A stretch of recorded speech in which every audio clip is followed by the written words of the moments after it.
അപ്പോൾ ഇന്നത്തെ റെസിപ്പി എന്ന് പറയുന്നത് മുട്ടയപ്പത്തിൻ്റെ റെസിപ്പി ആയിട്ടാണ് ഞാൻ വന്നേക്കുന്നത് കേട്ടോ. നല്ല സോഫ്റ്റും ആണ്, തിന്നാനായാലും നല്ല ടേസ്റ്റും ആണ് കേട്ടോ. അപ്പോൾ ഈ ഒരു അപ്പം എങ്ങനെ ഉണ്ടാക്കണമെന്ന് കാണുന്നതിന് മുന്നേ ആയിട്ട് നിങ്ങളെല്ലാവരും എൻ്റെ വീഡിയോ ഫുള്ളായിട്ടൊന്ന് കാണാം. അതേപോലെ തന്നെ സബ്സ്ക്രൈബ് ചെയ്യാനും ലൈക്ക് ചെയ്യാനും നിങ്ങളുടെ അഭിപ്രായങ്ങൾ കമൻറ്റ് ചെയ്യാനും മറക്കണ്ട. അപ്പോൾ നമുക്ക് എങ്ങനെയാണെന്ന് നോക്കാം. ഞാനിവിടെ മിക്സിയുടെ ജാറിലേക്ക് 2 മുട്ട പൊട്ടിച്ച് വെച്ചിട്ടുണ്ട് കേട്ടോ. അതിലേക്ക് ഞാൻ മൈദപ്പൊടി ഇട്ട് കൊടുക്കുന്നുണ്ട്. ഞാനിവിടെ പ്രത്യേകിച്ച് കണക്ക് കാര്യങ്ങളോ ഒന്നും തന്നെ പറയണില്ല. നിങ്ങൾ ഏകദേശം കണക്കനുസരിച്ച് എടുക്കാൻ നോക്കാം. ഞാനിവിടെ മൈദപ്പൊടി ഇട്ട് കൊടുത്തിട്ടുണ്ട്. ഇനി ഞാൻ ഇതിലേക്ക് വെള്ളം ഒഴിച്ചു കൊടുക്കുന്നുണ്ട് കേട്ടോ. വെള്ളം ആവശ്യത്തിനനുസരിച്ച് ഒഴിച്ചു കൊടുക്കാം.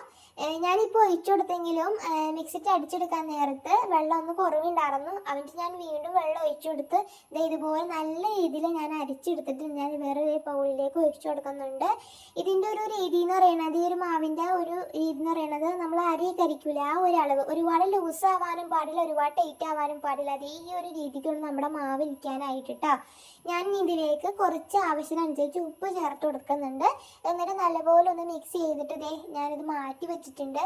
പിന്നെ ഈ ഒരു അപ്പം ഉണ്ടാക്കാൻ ഇതിന് തന്നെയായിട്ട് ചട്ടിയുണ്ട്, മൺചട്ടി. അതിലാണ് നമ്മൾ ഈ അപ്പം ഉണ്ടാക്കി എടുക്കണത് കേട്ടോ. നമ്മൾ സാധാ അപ്പച്ചട്ടിയിൽ ഉണ്ടാക്കിയാലൊന്നും നമ്മുടെ ഈ ഒരു മുട്ടയപ്പം എന്ന് പേരുണ്ട്. ഈ ഒരു അപ്പം ഉണ്ടാക്കണമെങ്കിൽ ഇതിനായിട്ട് ചട്ടിയിൽ തന്നെ ഉണ്ടാക്കണമെങ്കിലാണ് നമ്മുടെ ഈ ഒരു മുട്ടയപ്പം റെഡി ആവത്തുള്ളൂ. അപ്പോൾ ഞാൻ ഈ ചട്ടീനെ വച്ചിട്ട് ഇത് കുറച്ച് താമസം ഇട്ട് ഇതൊന്ന് ചൂടായി നന്നായി വരാനായിട്ട് തന്നെ ഞാൻ ഈ ഇപ്പച്ചട്ടി നല്ലപോലെ ചൂടായതിന് ശേഷം തീ ഒന്ന് കുറച്ചിട്ടിട്ടാണ് അതേപോലെ തവി വെച്ചിട്ട് മാവ് ഒഴിച്ചു കൊടുക്കുന്നത്. എന്നിട്ട് തീ കുറച്ചിട്ടിട്ട് തന്നെയാണ് ഇത് അടിച്ചും വെച്ച് നല്ലപോലെ ഒന്ന് വേവിച്ചെടുത്തിട്ടുണ്ട്. ഇനി ഞാനിതൊന്ന് സൈഡിൽ കൂടെ ജസ്റ്റ് ഒന്ന് നമ്മളിങ്ങനെ ചുറ്റിച്ചൊന്ന് എടുത്തിട്ട് ഒന്ന് പൊക്കിയെടുത്താൽ നമ്മുടെ ഈ ഒരു അപ്പം പെട്ടെന്ന് തന്നെ പോകുന്നുള്ളൂ കേട്ടോ. ഇനി ഞാൻ തീ ഒന്ന് കൂട്ടിയിട്ടിട്ടുണ്ട്. അതിന് ശേഷമാണ് ഞാൻ അടുത്ത മാവ് ഒഴിച്ചു കൊടുത്തിട്ട് തീ കുറച്ചിട്ടിട്ട് വേവിച്ചെടുത്തിട്ടുണ്ട്. ഇതെന്ന് വെച്ച് കഴിഞ്ഞാൽ നമ്മൾ കൂട്ടിയിട്ട് വേവിച്ച് കഴിഞ്ഞാൽ എന്താ പറ്റുന്നതെന്ന് അറിയാമോ? നമ്മുടെ അപ്പം അടിഭാഗം ഒന്ന് കത്തി പോവുകയും ചെയ്യും, ഉള്ളിൽ വേവേയില്ല. അപ്പം അങ്ങനെ വരുമ്പോൾ നമ്മുടെ അപ്പം എന്ത് ചെയ്യും, വിട്ടും പോരെയില്ല, ആകെ കൊളായി പോകും നമ്മുടെ അപ്പം.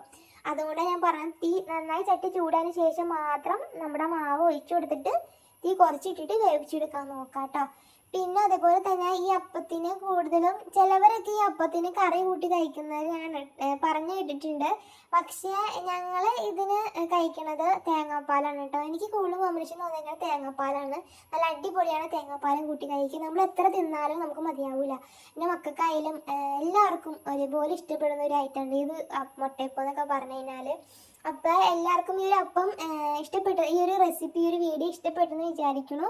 എല്ലാവരും ഒന്ന് ട്രൈ ചെയ്ത് നോക്കാട്ടെ. ഈ ഒരു അപ്പം മുട്ടയപ്പം ഒരു സിമ്പിളാണ് ഉണ്ടാക്കാനായിട്ടും, നല്ല അടിപൊളി ടേസ്റ്റുമാണ് കേട്ടോ. ഉണ്ടാക്കിയാൽ നമ്മൾ ഇടയ്ക്ക് കൂടെ ഉണ്ടാക്കിക്കൊണ്ടിരിക്കും. അപ്പം ഇതുപോലെ നല്ല നല്ല വീഡിയോ ആയിട്ട് ഇനിയും കാണാം.